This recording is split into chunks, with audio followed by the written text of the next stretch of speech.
सभी भाइयों और बहनों को जय यीशु। हम परमेश्वर पिता, परमेश्वर पुत्र और परमेश्वर पवित्र आत्मा का धन्यवाद करते हैं इस दिन के लिए, इस समय के लिए और इस टाइम के लिए। मेरे भाइयों और बहनों, आज हम लोग अपनी देह के अर्थात शरीर के बारे में प्रभु के वचन के द्वारा समझेंगे कि हमारा शरीर असलियत में परमेश्वर ने किस काम के लिए बनाया था। क्या आज हम उस काम को कर रहे हैं या फिर उससे हटकर और भी कुछ करने लगे हैं। और बहुत से हैं जो उसके कार्य को सुन तो लिए हैं, परंतु मसीह के उस कार्य को करने से परेशानी हो रही है। कितने लोग हैं जो अपनी देह के बारे में जानने के लिए उत्सुक हैं।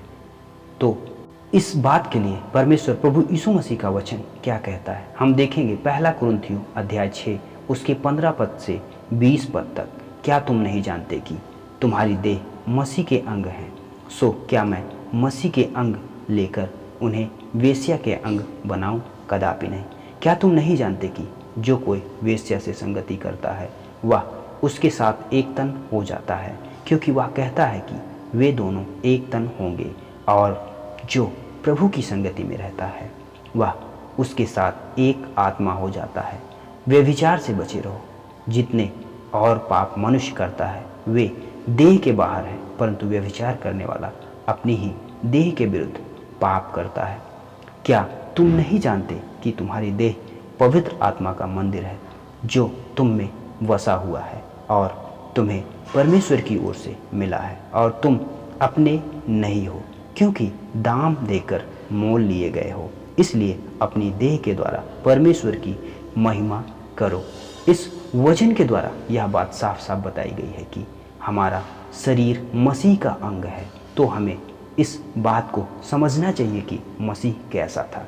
क्या मसीह पापी था? तो ऐसा बिल्कुल नहीं है। यीशु मसीह निष्कलंक निष्पाप था, जिसका लहू हमारे लिए बहाया गया। जब हमारा शरीर मसीह का अंग है तो क्या हमें पाप करना चाहिए? इसका जवाब हमें आपसे चाहिए। यदि हमें पाप नहीं करना चाहिए तो हम पाप क्यों करते हैं? बहुत से लोग हैं जो मसीह में होते हुए भी व्यभिचार करते हैं। जो मसीह में है वो मसीह का अंग है, और उस अंग के द्वारा अशुद्ध काम अर्थात व्यभिचार करना पाप है। जब हमारा शरीर मसीह का अंग है तो परमेश्वर का मंदिर भी है। क्या कोई मंदिर में घुसकर अशुद्ध कार्य करता है? मंदिर में घुसकर अशुद्ध कार्य कभी नहीं करेगा।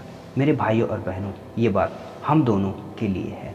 अन्य सारे पाप जो मनुष्य करता है देह के बाहर होते हैं, परंतु व्यभिचार तो स्वयं के प्रति पाप है।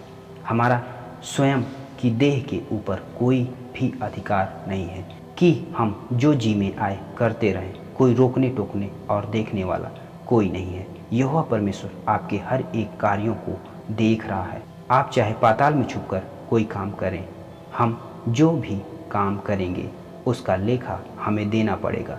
तो हमारे लिए भला यही होगा कि हमें जो काम सौंपा गया है परमेश्वर के द्वारा वही काम करें, ना कि शरीर की लालसा में पड़कर अशुद्ध काम करें, क्योंकि शरीर की अभिलाषा अशुद्ध और बुरी है।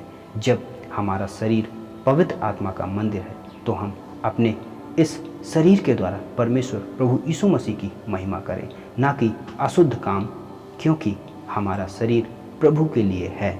आमीन। सभी मसीह भाई और बहनों को जय यीशु। हम परमेश्वर पिता, परमेश्वर पुत्र और परमेश्वर पवित्र आत्मा का धन्यवाद करते हैं इस दिन के लिए, इस समय के लिए और इस टाइम के लिए।